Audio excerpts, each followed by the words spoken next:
Hey VIPs! Stephanie from Mrs. D's Corner. I'm super excited to pop in again today. I'm super excited every day to talk to you guys. Today we're going to talk about emergency subplans and substitute binders and how to get prepared for having a substitute, whether that's a substitute that is scheduled for you to be out of the classroom, whether you have an appointment or you have to go to a staff development, or a long-term sub position where you maybe are out on medical leave, or you just had a baby, maternity leave, or maybe it's something where you have to be out the very next day, like it's an emergency, maybe your kid's sick, or maybe you're not feeling too hot and you have to call in the morning, but you need to have those plans done. So I want to share with you how over the last couple of years I have been doing sub plans, how to keep it all organized, kind of what I put in it, and how simple it really is to kind of just do it once and be ready for the whole year. So you're going to find a couple of links. Sorry, I'm kind of trying to organize this. I printed it and then didn't have time to organize it beforehand. But you're going to find a couple of links above. You're going to see the link for all of the substitute binders that I do have in my TPT store. I'm going to share with you two different ones. So there are two different ones available in my shop. The first one is this one right here, that you're going to see will show up first. This is like the Melon Heads theme. It's a long-term and short-term sub binder. And then you'll also see these other ones that look like this. There are other themes as well. It's like the IEP binder where it's one binder, but you get it in different themes based off fonts and colors and all of that fun stuff. So that's how it works with the sub binders as well. The ones that are like this, they are on sale for $5 this week. So there are a bunch of different options for you for that. So we're gonna take a look at both of them, and I'm gonna share with you also some of the book companions that I put inside of my sub plans, especially for emergency sub plans, how I use adapted books and maybe how I put those into my sub plans, as well as I'm gonna explain Reading A to Z. I know I bring up Reading A to Z a lot. I love that website, guys. I really, really do. I'm not being paid by them to share it with you at all. I'm going to share some tips and tricks for things to use Reading A to Z with, to kind of use at the beginning of the year to plan for the entire year. So let's get started. The first thing that I recommend you do at the beginning of the year is get a substitute binder. You don't necessarily need to have one of these, although they do help you keep everything organized in one space.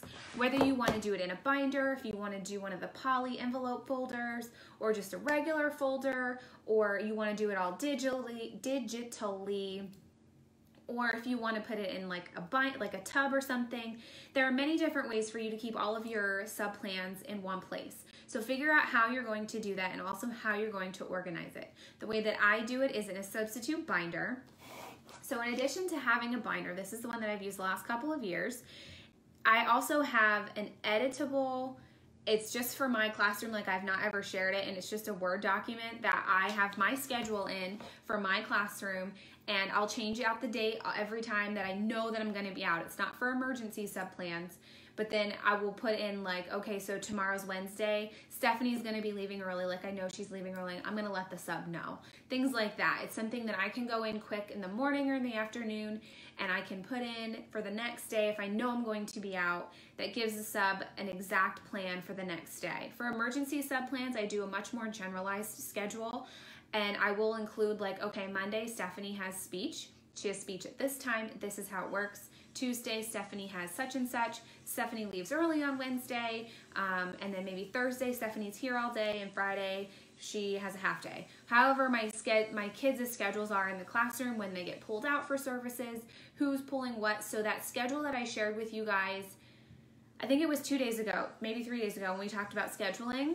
I will print that and put that in my sub binder as well, but then they're also going to get a detailed, like written, and I just write it in a Word document. It's nothing special, and I stick it right here inside of the sub binder, and I keep it on my desk. There was also my last classroom, there was a bookshelf similar to this actually, and I just kept all of my binders there. So my para knew, admin knew when it came to time to pull out my sub binder if I was out on emergency, they could just pull this. It was labeled on the outside, and they had everything that they needed. Okay, so it was super organized. Figure out what system works best for you, and then make it work for your classroom and just kind of stick with that one schedule. So what do you put inside of your sub binder? What types of things should you have ready to go when it comes to substitute plans and especially emergency sub plans? I have admitted to you guys that I dislike lesson planning. especially when it comes to like having to put them in like a week or two in advance. I much rather like just write the basic down of like what the lesson is that we're doing, but school districts often want very elaborate objectives and standards and all of that fun stuff. So when it comes to emergency subplans, honestly, I just do the basic. Here's some stuff to do with them. Post-it note on the front, and I'll show you guys what I'm like the basics of what I do in self-contained. And then we just go from there. So inside of my sub binder, I'm going to show you inside of this one. Left myself a post-it note. I have notes to the sub, and this is just like notes, like medical notes, things like that. There's a letter to the substitute. And most of the time in self-contained, I will have the same substitute over and over again, because if I find one that I like and I know that I'm going to be out, I will ask them weeks in advance, hey, Miss Stephanie, I know that I'm going to be out this day. I know it's like 3 months out, but will you be my sub? And I will schedule it right away. That way I don't have to worry about my sub now for the next 3 months. I know that Miss Stephanie is coming in. She is fantastic. She loves my kids. My kids love her. She knows the classroom schedule already. She knows the kids. She knows the school. I have really nothing to worry about because it's already planned. Okay, so once you find a good sub, keep her or him. Whatever you have to do to keep them. Buy them treats and snacks, like make them feel at home in your classroom, because a good sub in special ed is really hard to find. So make sure when you find them, you keep them. So there's usually a letter to the substitutes, a class tour. This is more for long-term sub plans. I feel like I am, hold on, let me see. Can I do it this way? There, now you guys can see more. A classroom tour. I don't necessarily do this for short-term sub-plans, but for long-term sub-plans, I would absolutely include it. You can insert your pictures and all of that fun stuff. Notes to the sub, a different way to put notes to the sub. Again, I just leave one long letter and put all of that in there. Extra students who need help, medications. I keep that all in these tabs. Okay? So the schedule, again, I'm just printing out the schedule that I have, that admin has, that all of the regular ed teachers have for my kids, that my paras have. I'm not doing anything special like this. I'm just printing it right from the Excel spreadsheet and putting it right into my sub binder. But you do whatever makes the most sense to you. I will include the special schedule, and I will include all of these specials that my kids go to, even though they have visual schedules on their desks. The substitute, if it's new or its first couple of times, may not necessarily know like who is going where and all of that fun stuff, or what day of the week it is, like when it comes to subs, or when it comes to like, sometimes my last school had 8, the special schedule was like 8 instead of 5, it was 8. So it was never like 1, 2, 3, 4, 5, 1, 2, 3, 4, 5. It's like 1, 2, 3, 4, 5, 6, 7, 8, 1, 2, 3, 4, 5, 6, 7, 8. Like it was super weird. So it gets confusing. So I always do include the special schedule, pull out schedule, the class list, student information, pictures for larger classes. I don't typically include this for my kids because my caseloads have always been in self-contained under 10. I've had 7, 5, and then 2 1 year. So I don't necessarily put student pictures in here. There's also that whole thing with confidentiality. So whatever you feel comfortable putting in your sub binder, you certainly can. A seating chart, where to find different things. And this may not be something that you need for veteran substitutes in your classroom, but definitely for the newer substitutes, where to find things. Classroom rules. I know in different districts that I've worked in, some districts do require that you put your classroom rules in your sub plan, some don't. You really do have to follow district rules and school rules and all that fun stuff when it comes to sub plans as well. Lunch rules and recess rules. This doesn't necessarily mean like the cafeteria school rules. It could be like rules for your class for the cafeteria. Like Stephanie can't sit next to Jackson because Stephanie likes to eat Jackson's spaghetti or whatever. Jackson's my dog. So Jackson actually would probably eat my spaghetti.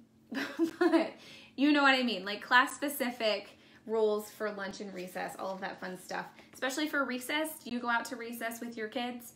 I know that in the last school that I was in self-contained, we did go out. 1 year my para was able to take them out, and then the other year I would go out with them. It just kind of rotated. So all of those rules are fun to have. Your behavior management plan is really important to have in here. IEP snapshots.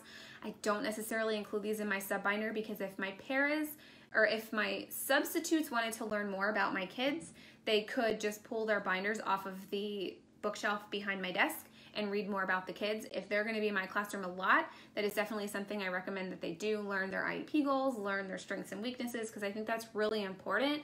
If the substitute is going to be somebody I'm calling over and over again to get to know, for like first and second day like substitutes, I don't tell them what those binders are at all. I'm like, don't touch anything. I've had some horrible subs. It's terrible. Medical information, medical concerns. Do you have kids who have to go to the nurse? Maybe they have a G-tube and they need to be fed. Different things like that. Need a hand. This is more for general ed. Or you could have just one student who is a higher level student who could help you with different things. Passwords. I had all the passwords taped to my computers in my classroom, and the iPads didn't have passwords, so this isn't something that I would put like in my personal sub binder. This is a sample that I printed, but you could. Passes. We don't do passes in my school. They just, you give them a piece of paper and they go to the bathroom. Bus, car, duties, morning duties, notes to the teacher for the sub to leave back to you, contact information, emergency information. I'm just going through the tabs. Calendar. So if they're going to be there for a long time, this is more for long-term subs. Your calendar. Maybe a long-term range plans. You don't have to write it out on something like this. If the school district provides you with long-range plans that you can just print and put in a binder, do it. Make it work for you. Don't go and like make it all cutesy and whatever. It doesn't need to be cutesy. It can be cutesy in the binder and your tabs can be cutesy in, but like it doesn't all have to be cutesy. Make it functional. Your year at a glance is very similar to what you're teaching.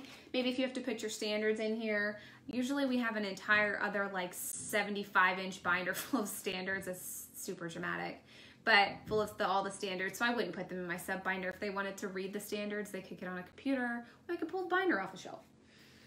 Guided reading, writing, how all these different subjects work, centers, extra lessons. Sponge activities. Sponge activities are something that was a term that I learned in college years ago. Sponge activities are like extra activities that soak up time when a kid finishes work early. So they're called sponge activities.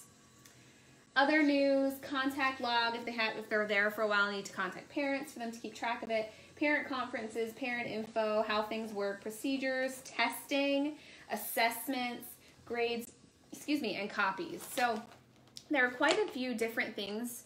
Now my binder's all messed up. There are quite a few different things that you could keep in your sub binder. You don't need to have all of them. Have what's functional for your classroom and your students and what's going to make the most sense for your sub to know in your classroom, okay?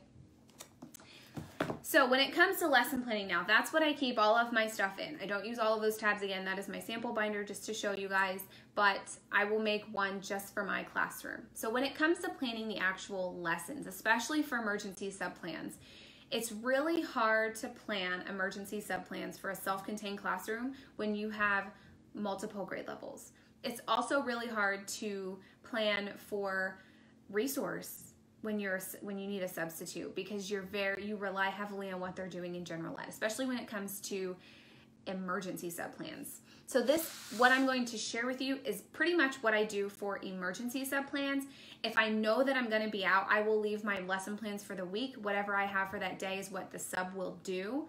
If I have to be out for an emergency, or like I call in sick and I'm really sick, I can't come in, then they will pull this emergency sub binder, or they'll just pull the plans out of the sub binder, their emergency plans, and they're good to go.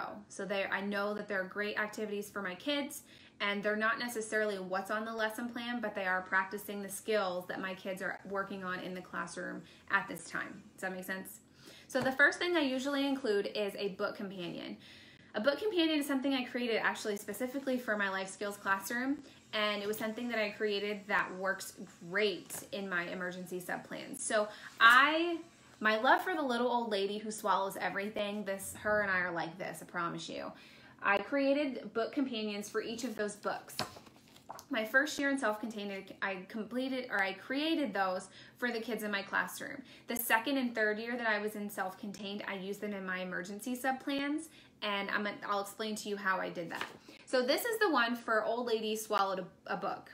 So I would put this in my subplans at the beginning of the school year, because you know the old lady, she swallows the book, and then she swallows the bat and the turkey and the pie and the bell and the snow and the rose and all of those different things. So they're all themed around different topics, different holidays. So throughout this, I will print all of these at the beginning of the year. What I like about them is in the instructions, I've included pictures of what the end product should look like. So the substitute doesn't have any question about what they're supposed to be doing or what it's supposed to look like at the end. There's actually pictures in here for them.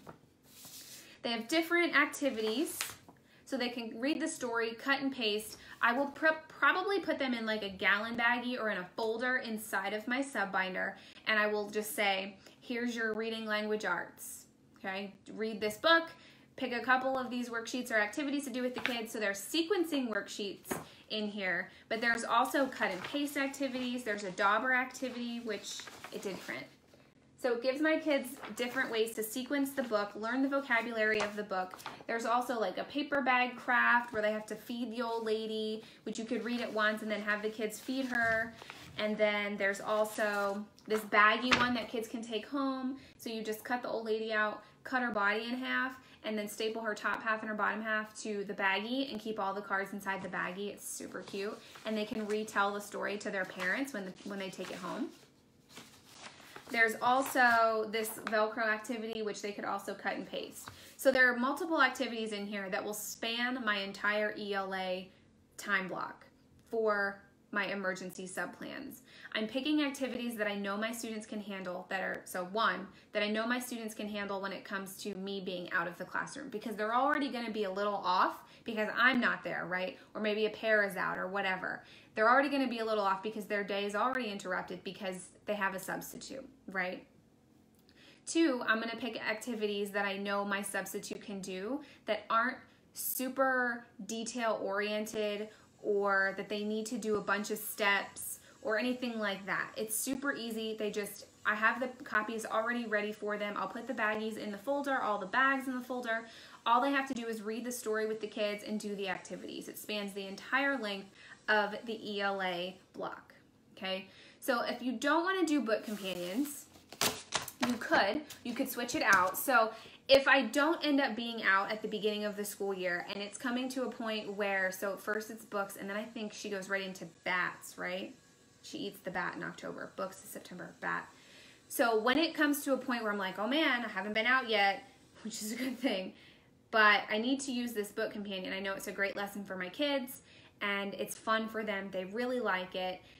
But I don't have a sub. I'm not gonna have a sub. So I will take this out and put this in my lesson plans for that following week, or maybe I'll just like scrap my lesson plans for a day and we'll do this.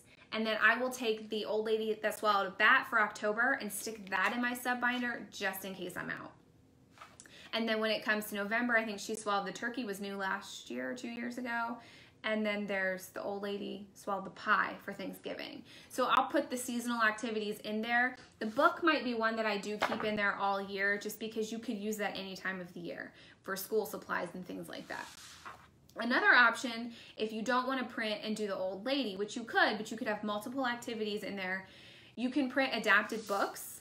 You don't have to prep them. What I do is I print the adapted books, 2 of the pages to 1. They just cut them and make mini books, and then they can do whatever topic you want. So it's really easy. You just print your adapted books in the smaller size. So you're saving paper, but you don't have to laminate anything. You don't have to put Velcro on anything. Just staple it. I print the answer pieces, like 50 to 60% of the actual size. You can do that with PDFs. And this is just 2 to a sheet. So this is 1 page up here and this is a second. So I just put 2 on 1 page, print this at like 50%, then they cut them out and can glue them in here using their glue sponges or glue sticks. And this is another great activity. You could do this for math. You could do this for seasonal activities. You could do this for any topic that you have adapted books for. So this is another great way to incorporate your adapted books into your emergency sub-plans. Another option for you, which I do highly recommend, especially when it comes to guided reading, is reading A to Z. Now I know, I love reading A to Z. Reading A to Z is my jam. If the school district that I work for doesn't have reading A to Z and the PTA won't fund reading A to Z for me for whatever reason, I think it's like $100 for a year. Like it's kind of expensive, but oh my gosh, it's so worth it. I will pay for it by myself. Like I will pay to have my own subscription. I did that for the 3 years that I taught in self-contained. The school had the subscription, but like they didn't know the login. So I was just like, whatever, I'm just gonna buy my own subscription. Here's a tip, and this is how you know they're not paying me to tell you this, because they would never pay me to tell you this. Reading A to Z, okay, has a 7-day subscription, right, that you get for free. So if you want to get your sub-plans done now, like your emergency sub-plans done for the year, go on and get your free 7-day Reading A to Z trial, okay? Print out a couple of books, all of the lesson plans that go with it, and just keep them in your emergency sub-plans for the entire year. You didn't hear that from me, okay? So Reading A to Z, try it out that way. Then you have those lesson plans for your reading block for the entire year. You can have them for regular sub-plans. You can have them for your emergency sub-plans. They're fantastic. They literally plan everything for you. You can adapt them as well. I really can't say enough about Reading A to Z. I promise you they didn't pay me to like plug their name all the time. I wish they would. That'd be pretty cool, but they haven't. I just really, really love Reading A to Z. When it comes to math, so I've talked a lot about reading. Now you can do the adapted books when it comes to math, so time would be something that you could read during math. A great option is to have different books in your classroom library for math. Should have pulled them off my bookshelf, didn't even think about it. But you can have different books that cover topics for math and then have them do some sort of experiment. I also do have subs do cooking in the classroom, but I will leave them the easy recipes like Jell-O. That's so easy. I know I mentioned Jell-O for the first week of school, but you can have Jell-O different colors. You can have Jell-O, have them put it into cups. You can have Jell-O and have them put fruit in it. You can do all different types of Jell-O. You could do Jell-O in molds. It's really easy for subs to make, but it still gets my kids doing Fun Food Friday. However, I don't have subs do Coffee Cart Friday.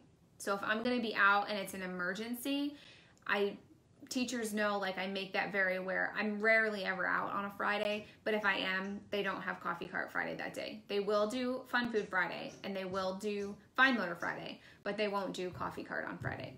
But when it comes to math, have some books in your classroom library that are math related. There's a great, I wish I would have pulled them. Let me see if I can find it quick. There's numbers, I'll have to share them with you. There's a great M&M book. That's M&M counting. I think there's a bunch of Cheerios books that have counting. There is a Skittles book. You could easily do a Skittles, read the book, just leave a pack in with your sub-plans, and then they could do that experiment with, like, I've never done the experiment because I always leave it in my sub-plans, but the, like, colors go into the middle of the bowl or the plate or something. You could do fun experiments, leave those with the sub. They're really simple to do, and Skittles, they don't really go bad, so you could leave them in there all year and it would be good to go, right? M&Ms, you could do graphing. They could do graphing with the Skittles. You could do Lucky Charms when it comes to, like, March and have them graph the different marshmallows. So think outside of the box. It doesn't have to be, your emergency sub-plans aren't something that I take a lesson from a workbook and here it is. Here's the workbook. This is what Houghton Mifflin says I need to teach today. I don't worry about that. I make sub-plans fun for the, I mean, every day is fun teaching, but I make it fun for the kids. Things that aren't going to set them off behaviorally, or more so than them already being off, their routine being off by me not being there. So I try to put fun things into their day that aren't going to interrupt or kind of negate how the rest of the day goes, because I'm already not there and it's already an off day because they don't see Mrs. D, right? Their schedule is already off. So I want to make sure that they are as comfortable with this sub, which is why I said once you find a sub that you love, keep him or her and do everything you can to make sure you schedule them in advance as far as you can, okay? So those are my recommendations for sub-plans and emergency sub-plans. I know it's super basic, but I really don't stress too much when it comes to emergency sub-plans. I pick things that I know my kids are gonna love, that are easy for the subs to include and to perform in the classroom, things my paras know how to do, how they function. Sorry, my phone's gonna die again. And it's really easy that way. So I don't really have to worry about it, and it's good to go. So if you ever have any questions about substitute binders or sub-plans, emergency sub-plans, or you're looking for something specific to put in your sub-plans, please reach out, let us know. We are now over 5,000 teachers and service providers and Everybody's strong in this group, so there are so many different experiences in this group that we can really help you make your emergency subplans and your regular subplans work for you. So please reach out. We're here to help. I will be back next Wednesday. Okay, so I won't be back on Tuesday, but I will be back on Wednesday with a Facebook Live. And I looked before and I forget what it's about now. What was it about? Oh, open house and back to school. And then next Thursday is books for back to school. So I'm really excited to share with you all of the different books that I have and read alouds for back to school. So I will see you guys next Wednesday. Have a great weekend. Make sure you take some time for you, and I'll see you guys soon. Bye.